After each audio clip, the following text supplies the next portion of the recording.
Hello everyone, so great to see you again. It's Judy from Coffee, Cookies, and Books, and what we've got for you today is me trying a vlog again.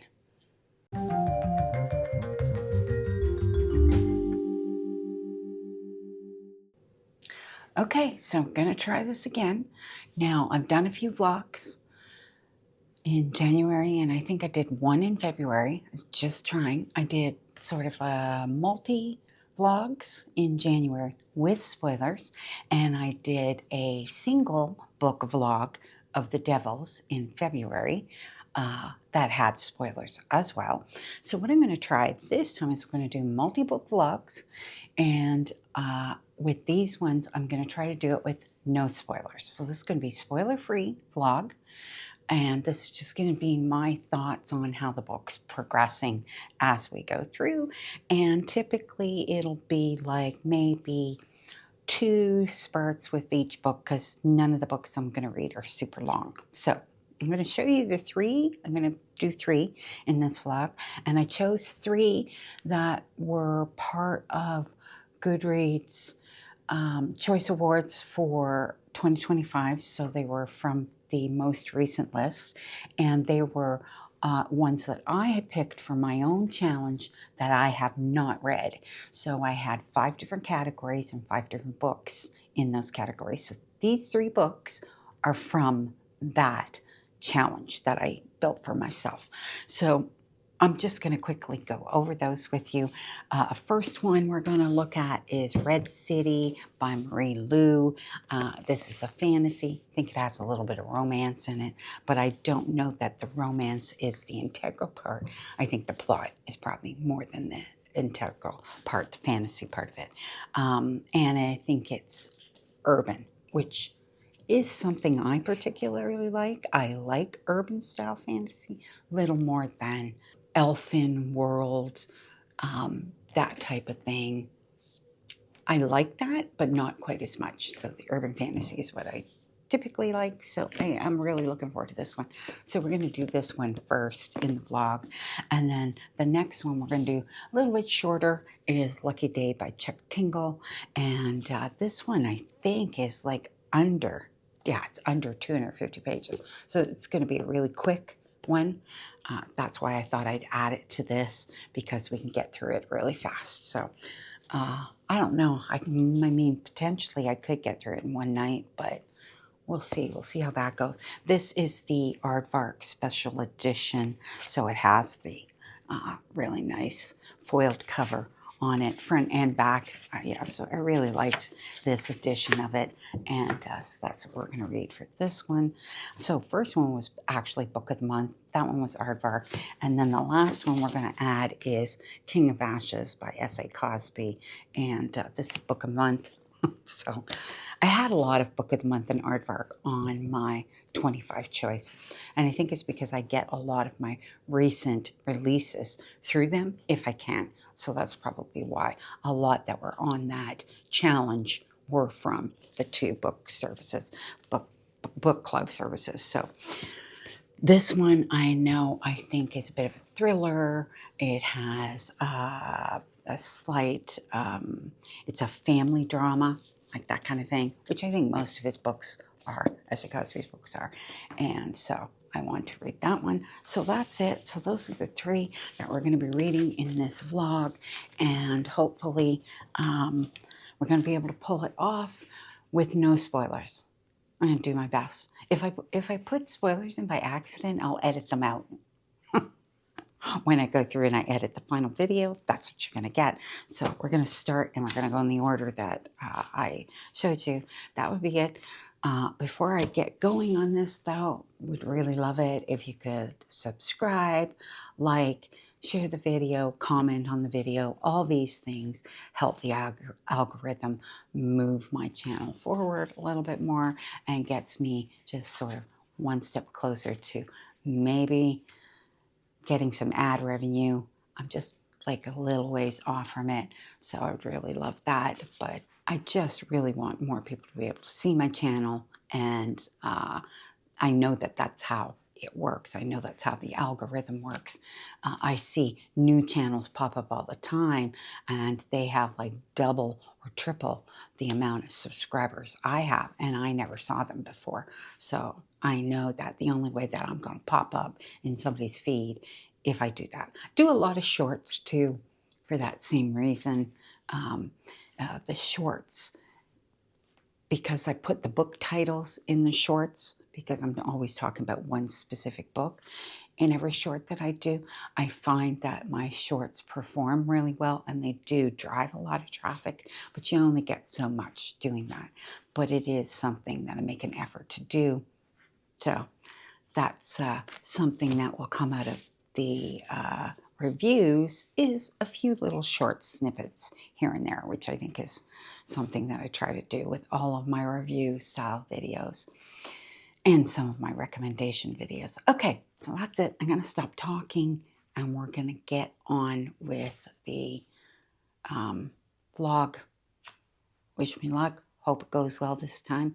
We're going to see. Now, the reason that I'm trying two different, because I don't think I mentioned it previously. I'm going to mention it now. I know I'm talking too much, but I just want to make sure I cover everything. One of the reasons that I'm doing another different vlog in a different style without spoilers is I want to be able to compare the performance of the spoiler videos and the non-spoiler videos. Are they the same? Is one getting more than the other? Did the single video perform better than the one that had the multiples in it? I want to see what's performing best so that I can see going forward into 2026 what I think would be best. I mean, I am even considering the idea of taking the one book that I'm really looking forward to the most, that's on the TBR each month, and doing a single vlog with that. And then, then doing maybe one multiple. I don't know. We'll see. One with a spoiler, one without spoilers. So, yeah, that's why I'm testing all of this. It's like I'm theory building at this point, and you guys are my guinea pigs for it. So I really appreciate it, and I hope you enjoyed this video. So the first book I grabbed is Red City by Maria Lu, and this is my first check-in. I am about 150 pages in. I took it right to where part 2 starts, because I figured that was a good place to kind of stop at this point, because I think it's going to jump ahead quite a bit.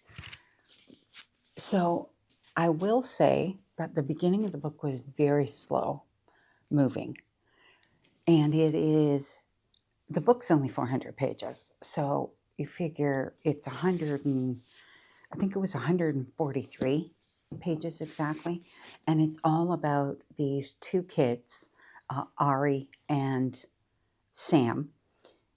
Ari is our male main character, and he is Indian, and a man basically found him and brought him to Angel City, which Angel City you would say is Los Angeles, okay?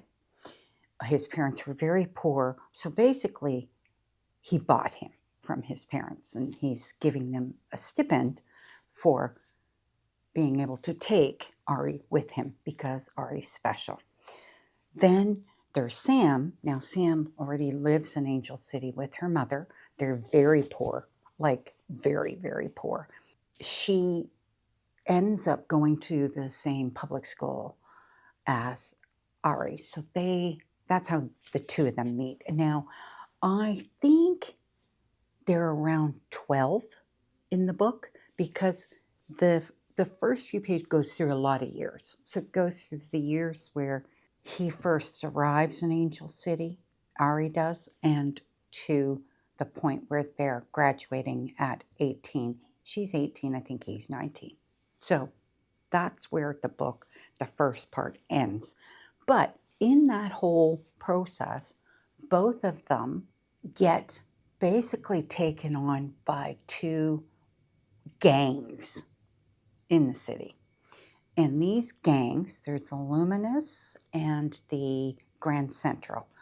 These gangs basically deal in a drug called sand that is extremely powerful, highly addictive, and in specific people like Ari and Sam, it can be used to do not so good things, okay? It changes them. It does what they call transmutates them. And at the end of this first part, basically they're saying goodbye to each other because these gangs are moving puzzle pieces, right? Now they hate each other, these gangs. So it's very clear they're fighting for dominance, but not just in Angel City. They're fighting for dominance of this sand in the world because this is very powerful. I mean, one of the things that I found really interesting, and I don't know how it might come into play, but they basically find these kids that they raise to be what they call philosophers, and the philosophers can transmutate substance to create sand, but what it does to these philosophers means that they die young because it takes so much of their soul that it kills them. Now, it didn't specify how old they would be, but they said when they say they die young, my idea is 30. You know, it's like they don't even reach middle age. So I found like that's incredibly brutal, and they're training them to do this. But again, these are people that have special skills that they can actually transmutate things. Now, by transmutate, we call it's alchemy. Is basically what it's all built around, and it's built around the idea of taking something and turning it into something else. So, like taking a glass of water and turning it into ice is a simplification of it. But I did tag a thing here, which I think I tagged it because there is a description in here of what sand is, because Sam asks, what is sand? It says, sand is philosopher's stone distilled into a drug. For a moment, sand enhances everything about who you are. Models who take sand will appear so beautiful they seem almost unreal. Their eyes are brighter, their hair glossier, their features perfected. Movie stars on sand become the most charming versions of themselves, their talent enhanced to its full potential. Scientists on sand are so illuminated that they make startling breakthroughs. Technologists on sand created the phones in our hands and the internet as we know it. Athletes on sand can push their bodies almost beyond feasibility into the realm of the supernatural. Sam's skin prickles sand. They had it figured out how to manufacture perfection. So that is essentially where we are in the story. I am actually liking it. I really like Marie Lu's writing. I think it's great. The way she basically forms her descriptions are beautiful. Beautiful. So I am enjoying that part. But it took me a while to get engaged with Ari and Sam because I always have that difficulty with really younger subjects. But eventually I kind of got there. So like by the end of where we're at, going into part 2, I'm invested in our 2 characters. Because in the beginning I kind of wasn't. I have to say it's very slow moving. This is not a fast-paced book at all. At least not yet. So I have no idea what's going to happen from this part onwards. I noticed that the first chapter in part 2, starts with Connie's viewpoint, because so far we've only gotten Ari and Sam. But now it starts with Connie, and Connie is Sam's mother. Sam and her mother, I believe that they are Oriental, and that they came to Angel City to start a new life. But of course, they were very poor and everything. But now that Sam is integrated into Grand Central, she's been funneling money to her mother.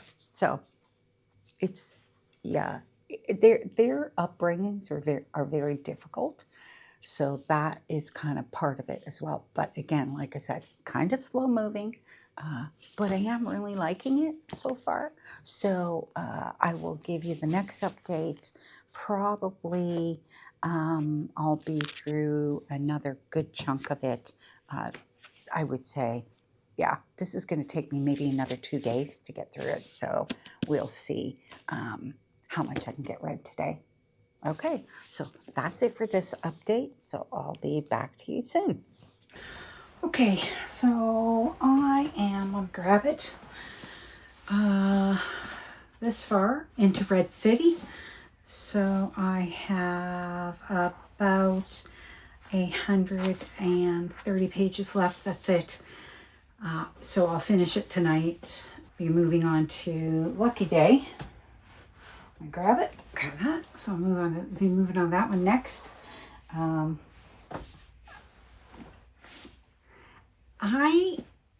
So at the beginning, I had mentioned that I was having a hard time connecting to the characters. And I thought perhaps it was because they were quite young at the beginning of the book. And I'm not exactly sure like what their ages were, but I would say anywhere, I would say probably 12. And it wasn't that, because I still haven't connected. So the only thing that's kind of keeping me going is the plot and the story, because I don't really care for any of the characters. I do not really care for the 2 main characters. I'm not feeling that whole thing. It's still a little slow moving. Like, we're moving into now part 3. And like I said, I'm at page 285 for part 3. So this is only a 418 page book, I think. That's it. So it's not that long. And I just don't find the story super compelling. It's not boring, because obviously I've continued. I haven't DNF'd it. I did think about DNFing it after the first part, but I was interested enough to see where it was going to go after the first part. And as we got into part 2 is a time jump. So you do need to know that. I'm trying not to give too much away in this, but you do then see distinctly the development of the 2 characters in the gangs that they are now representing, because they're on opposite sides of the spectrum in this book. Some things that are interesting, like I find his character completely uninteresting at all. Like, there's nothing compelling about his character at all. Her character is a bit more interesting than his, especially as we moved into the second part. The emotional impact of some of the things that have happened have so little effect that it's a little cold. I guess that's the best description. So that's kind of where I'm at with it so far. Now, being that I am like 65% of the way through it, I don't know how much is going to change in the perspective I have of it being a very cold and stale sort of feeling. Like, there is a lot of very negative things that are happening between them, that and in the gangs that they're in, that should be emotionally impactive type moments, and they're not. To me, they're not. They're just not. Anyway, I am going to finish it tonight, and I will give you an update. Probably going to have to film some videos tomorrow, so when I sit down to film those videos, I will be doing the final update on Red City. So we'll see how I feel about it when I get to the end. Okay, that's it. I'm out for now. So I figured I would do the final update on Red City, and I also started Lucky Day, so we'll chat about that too. Okay, so I didn't hate this. Hang on. Let me just pull up my notes in my journal. I don't want to give anything away. There's an awful lot that happens in, I guess, what you would consider to be the final half of the book. Maybe the final third of the book.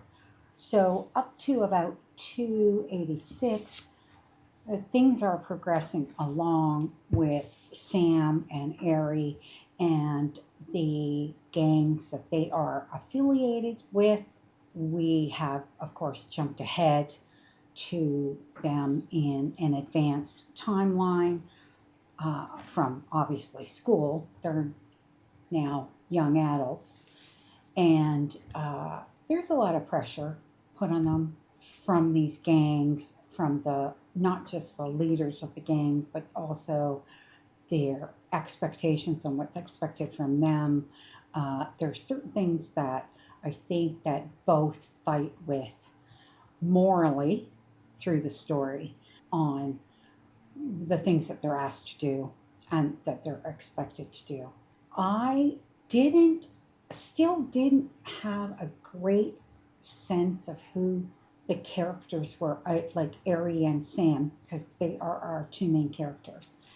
I still felt that they both came off wooden and flat a little bit. I didn't really see more of them until the final part of the book. So that was a bit disappointing for me. Now, I'm just looking here what I give it. So I gave it a 3.5, and I do want to mention I gave it a 3 on the spice meter. There is no anything between Sam and Ari through the whole book, okay?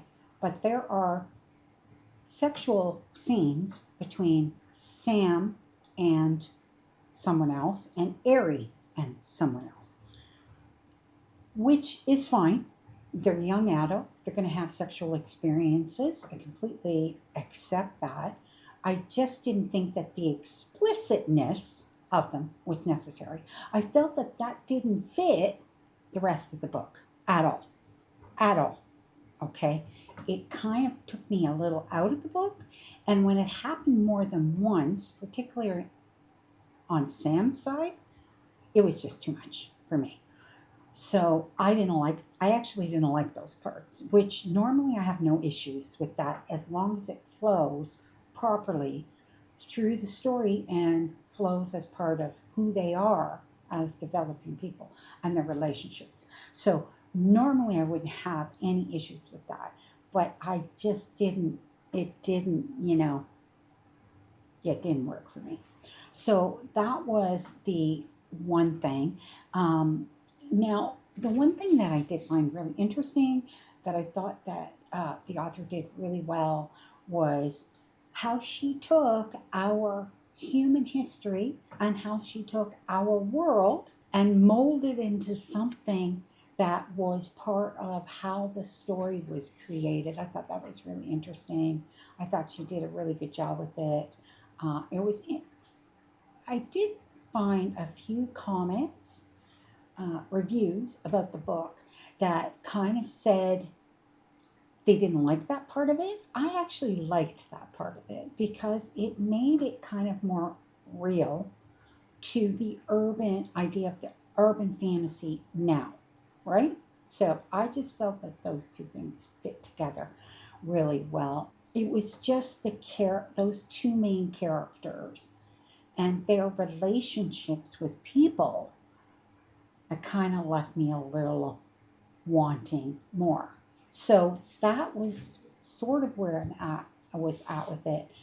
Obviously, I don't want to give away because I'm trying to do this vlog without any spoilers in it. And so, yeah, 3.5. I thought it was good. I will read the next one if it comes out, especially if it comes out on Book of the Month. If Book of the Month has it again, because that was a Book of the Month. I would probably pick it up then because it would be an easy way for me to grab the sequel to it. So, yeah, so that's that one. So then we move on to Lucky Day by Chuck Tingle, and I am 66 pages in. This is only a 200-page book. So I'm about a third of the way in, I guess. And it's wacky. Like it is completely, so far, I'm actually really enjoying it. So you have this woman who she's like a mathematician, okay? And it opens up with her and her partner, Annie, and they are going to this celebration. And they're gay, these two women, lesbian, and the main character is going to tell her mother that she's gay. And she is dreading this, okay? And so they are in a restaurant. They're basically celebrating that her book is coming out because she wrote a book. Her mom is there to celebrate with them. And she basically tells her mom there in front of everybody. And her and her mom have a fight. Her mom stomps out and leaves. And she runs after her mom. And that's where everything goes to hell from there. So this is where there is what they call a low probability event. And in this event, 8 million people around the world died in weird ways. So, like right in front of her mother is killed by a truck driver who basically slams into her. There's animals and monkeys and weird things. So I can't even describe it because it was just, they called the things that happened were so out of the realm of what should have happened and to all these people all at the same time. Completely bizarre. She basically, she is traumatized by this, like hugely traumatized by it. And she, literally, she runs. I mean, that's what everybody is doing. Now, where this is centered in the beginning is Chicago. And that's where her and her roommate lived together, her partner lived together. And that was where she worked, everything like that. So they lived there. And this was all happening in Chicago. And let me tell you, the things that are described in the beginning, they're pretty gruesome, okay? I mean, there's no doubt about it. These people did not die easily. They died in pretty gruesome manner. I found that interesting. The thing that, okay, so it's a little bit of a giveaway, but not really, because I know in the synopsis it mentions Vegas. So she is being contacted. She has actually gone to live in her mother's house in Wisconsin, I think. It's Wisconsin. And she's gone to live there. And they're survivors. They get money, because basically they've been traumatized and everything like that. But this agent of this new agency, which is called LPEC, low probability, I think low probably, oh, yeah, I can't remember exactly what that, I'll have to make note of that for my final review because I'm probably going to finish this tonight. He basically seeks her out because of her book. And her book centered around a particular casino and said that weird things were happening in this place. So basically, like, it's because of her book that this guy is starting an investigation into this casino. And he wants her to join him. Okay. And that's kind of where we've left off. And I'm assuming she's going to, based on the synopsis of the book, because the synopsis did mention that she gets involved in that sort of thing.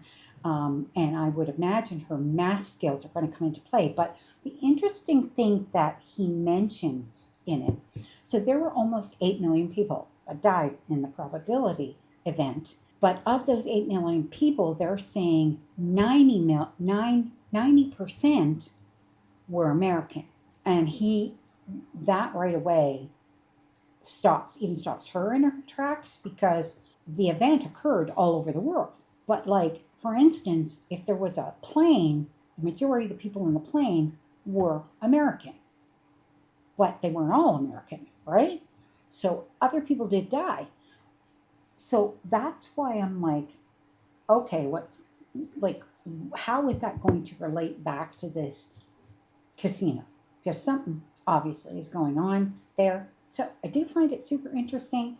I'm going to just kind of, you got to suspend your disbelief a little bit with it, particularly at the beginning when everything was starting to go down. I was like, I couldn't stop reading. I just kept reading and reading and reading because they're like all the things that were happening to her as she was trying to run. Okay. It was insane. It was completely insane. So anyway, yeah, looking forward to continuing on with it. So that's that one. And yeah, I'm going to finish this one tonight. And then I'll be digging into King of Ashes by S.A. Cosby. So those are 3 books that we're going to cover. And so that's my update for today. And we'll talk to you in the next video. So I'm just here doing a little bit of work, and I thought I'd give you the final update on Lucky Day by Chuck Tingle. I did finish it last night, and I settled on a 3.5. I wavered between that and a 3 for it. But I did actually find that the whole book was very gripping, and I was never really bored. It was interesting because I read some comments afterwards after I posted my review that people said it was boring. I didn't find it boring. I found it it moved along at a fairly quick pace. Maybe the only tiny bit of slow part was right after the event occurred for a little bit in there, but not for very long. It wasn't a long book. Was it like 225 pages, I think? Yeah, something like that. So it jammed a lot into 225 pages. What my critique on it was that there were certain aspects of it that were very hard to believe or buy into, I guess, is the best way of putting it.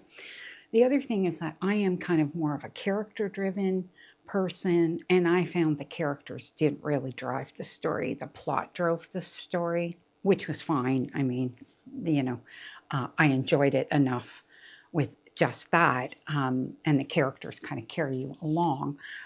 There were a few things that happened, though, at the end that I felt left me wanting a little bit. And of course, I can't say because that would be a spoiler and it would completely give it away. But in essence, from where it picked off, I think I ended off the last part of this where an agent came to call on her. And from that point, she basically goes to Las Vegas with him, and they're investigating this low probability event that happened, or low event probability. I can't remember how they, yeah, low probability event, because he is an investigator for LPEC, which is, that's what they're investigating. So anyways, they go to Vegas and it kind of all transpires from there. Obviously, weird things happen throughout the entire book, but like the very beginning of the book, or like where the event actually occurs, is super compelling, like and crazy and nuts and gross. Okay, but it is technically a horror, right?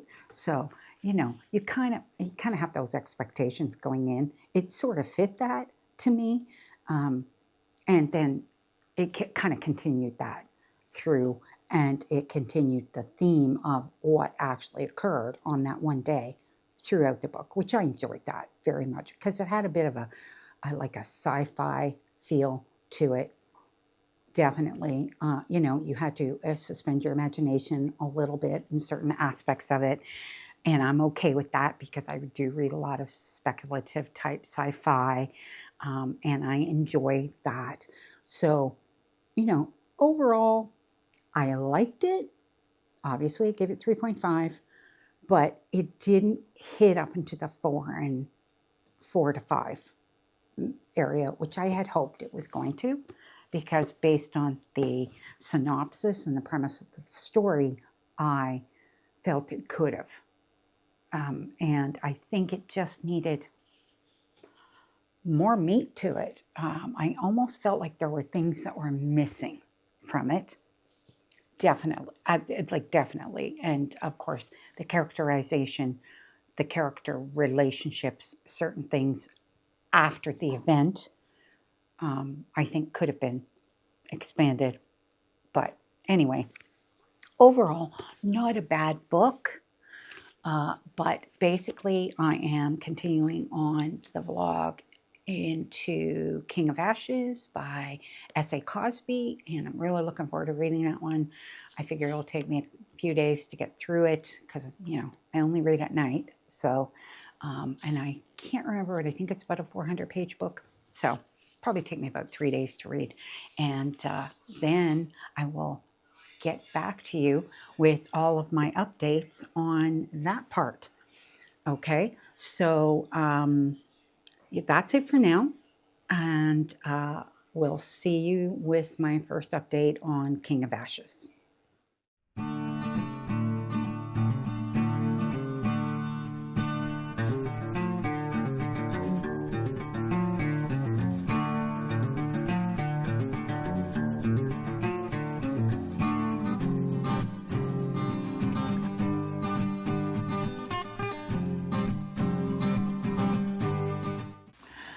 Okay, just wanted to pop in and give a quick update on King of Ashes. I am 34% through this and thoroughly enjoying it. It starts with Roman Carruthers, and he gets a phone call from his sister that his father has been in a serious accident and he's in a coma. So Roman has a company. I think he's like a fix-it sort of guy. Fixes problem for rich people, makes money for them. He's a money manager too. And so he is, he's in Atlanta, Georgia. So he's got to fly back to Virginia to meet up and go see his father. So, of course, he does that. And when he gets there, he finds out that his younger brother, who is not all that young, I think he's about 30, that Dante's in some serious trouble. So Dante's mixed up in drugs and that sort of thing. And what Dante and his friend have done is they took a very large quantity of drugs from these guys that are bad news, and basically they have to pay these guys back. The drugs are gone. These guys don't fool around. So Roman is now fully involved in this. So the dynamics are, their mother disappeared about 20 years before this all happened. So I think Roman was about 17 when it happened. I think Roman's the oldest, and then Nevaeh, the sister, and then Dante. So Dante was the youngest when the mother went missing. So I think he might have been about 10 when that happened. And it has seriously affected them because in the town, which is a small town, a very depressed small town, they believe that the father killed the mother and burned her body in the crematorium. So that's kind of the general legend about their mother, because they think that the mother was having an affair with one of the men who worked at the crematorium, and who was almost like helped them build the business, okay? Who has now since passed away. Anyways, they live with that, they deal with that, but then Roman comes home and he's got to deal with Dante and the shit storm that has been created with that. And they're in the same time trying to keep it from Nevaeh because they don't want her involved in it. It's crazy. It's fantastic. I'm thoroughly gripped. There hasn't been a dead part so far, and I'm a quarter of the way through it. Or no, a third of the way through it. So I can't wait to continue it. I mean, I'm enjoying it so much. Maybe I'll finish it today. I don't know. We'll see. I've got like 210 pages left of it. So we shall see. So far, really enjoying it. That's all I can say. I mean, at this point, it's a potential 5-star, potentially, but we'll see if it can stay there. That's it for this update. Gotta go work for the day, and I will get back to you as soon as I am, probably when I'm done, unless maybe I might give an update at the 3/4 mark to see if my feelings still say the same or not. Okay, so I'm just slipping in here to do another quick update. I'm about 60% through King of Ashes now, and I don't have an awful lot to report. I'm enjoying it, actually, quite a bit. I'm enjoying the dynamics that are happening between the 3 siblings, Roman, Nevaeh, and Dante. There's a new character that's been introduced, which is the half-sister of the 2, I guess you would call them bad guys that run this particular gang, that that Roman's trying to manipulate these 2 guys. And I know that this half-sister maybe is going to be some sort of dynamic going through this. I'm not exactly sure how. Romantic interest for Roman. The thing I find with S.A. Cosby's writing is he writes in the romantic interests, but they do not typically dominate the book, but they can have an impact on how the main character reacts to certain things. So that's what I'm wondering, if this character, Jay, if she's going to be an impact on that side of it. The other thing is you're getting a little bit more backstory on how, like, what's happening present and what had happened in the past with their mother disappearing. I don't know exactly how that's going to impact the story, but yeah, it's a pretty brutal story, although like not outright brutal, but in an emotional sense, it's a very hard read. Like at times you like Roman, and at times I don't like him. So he's a very gray character in a sense. He's a guy who is good at what he does as a money manager, but he's also manipulative, but he's also has a sympathetic side of him as well. So it's hard to explain that, but that's kind of how I feel about him. I'm not sure that I like the sister much. She certainly is not a sympathetic character at all. She actually tends to be a bit of a bitch, if I'm being perfectly honest, which, I don't know if that's how I'm supposed to feel about her or not. And as far as Dante's concerned, Dante is completely useless. He portrays Dante, who's the youngest sibling, very much consistently. He's hooked on drugs. This kid is he's a mess. He's a mess, basically. And I know that there were points where the father tried to help him, but it's just, I don't know where this is going to go. I have no idea, which I think is kind of a good thing, what is going to happen, everything that's happening.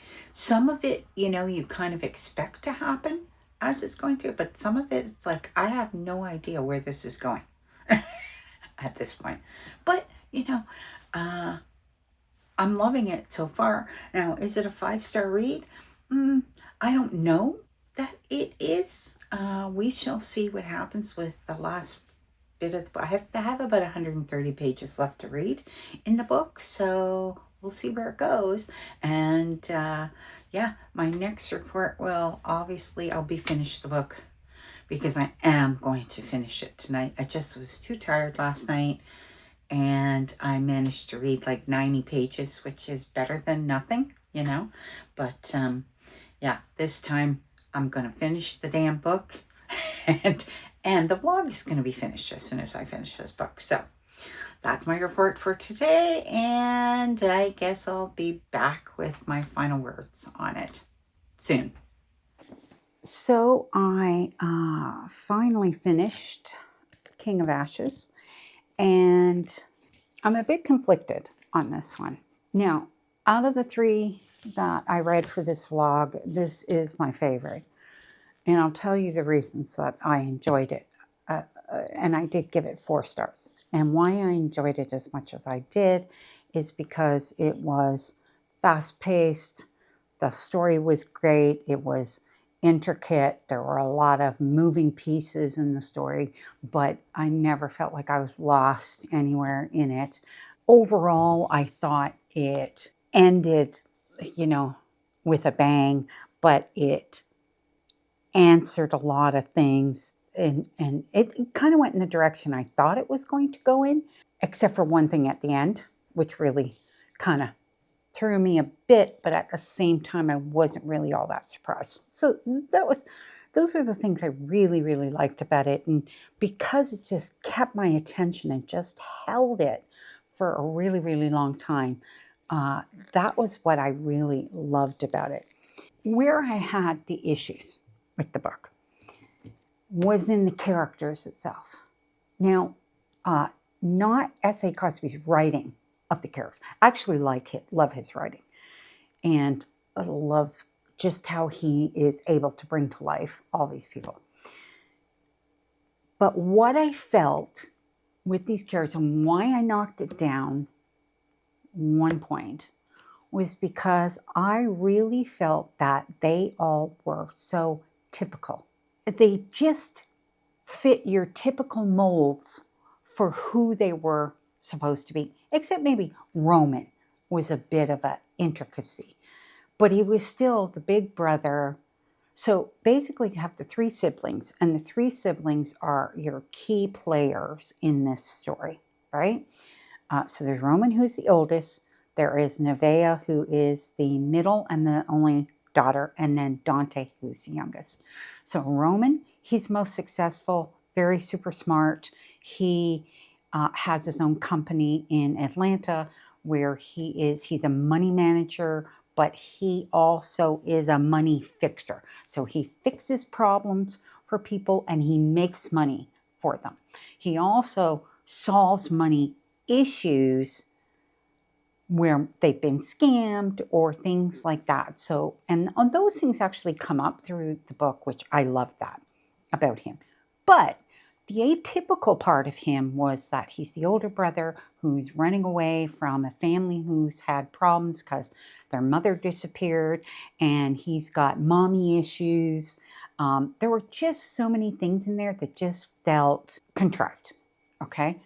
And then the sister. So she's the middle. She's the only female left in the house. So she's taken over the mom responsibility. She's the one who works with the dad in the crematorium because that's the business that their father built, and a fairly successful business too, okay?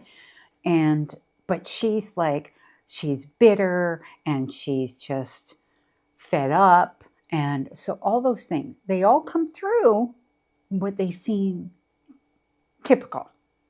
Okay. And then you come to Dante, who's the younger brother, and he's irresponsible, he's on drugs, or he's drunk, or whatever, like completely irresponsible. So his timeline and the direction he moves in through the book to the end, completely predictable. So all three of them, except maybe Roman, not so much, are a bit typical, okay, and predictable. And then you have the outside characters, and they are completely typical. Like you have the two guys that run the gang. They are just like typical gangbangers that just they kill people for whatever. They don't even need to be provoked all that much and blah, blah. They just felt so typical, okay? Now, I know that the extreme violence in the book, which there is quite a bit of it, is pretty obvious that it has to be that way in order for the story to progress. And it's Roman who is the one that sees the layers, okay? But the way all these outside characters kind of react to everything and how they proceed through the book, through the story, just seemed really typical. So that was the only argument I had with the book, okay? But the story was explosive. Like I said, had a lot of extreme violence. It did have some sex. I did put it at a spice level at a 1.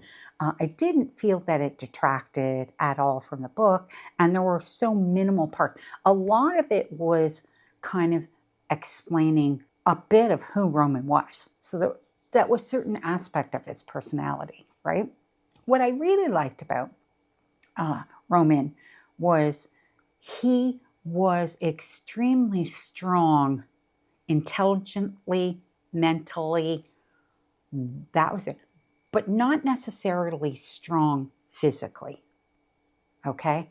Like he never exerted himself in a hugely physical manner. And I actually like that, even though he wasn't a small man. He was 6'1". So he wasn't, that was the thing that I liked about him through the book.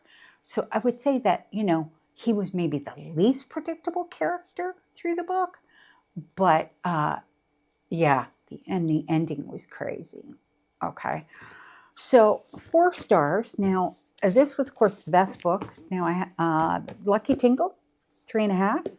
Okay. And Red City, 3.5. So no 5 stars in this vlog, unfortunately. I wish I could say otherwise. But, I did enjoy them all. They just weren't 5-star reads for me. I had hoped that King of Ashes is going to be 5-star. Wasn't, but pretty darn close with 4. So, you know, I don't have any arguments with that. I actually enjoyed all 3 books. So that vlog is done. And now we'll move on to whatever I have planned next. And I do have something very special planned, and it's going to be coming up, and I'm going to be announcing it. So definitely watch for that. And yeah, that's it for this vlog, and we'll see you the next time around.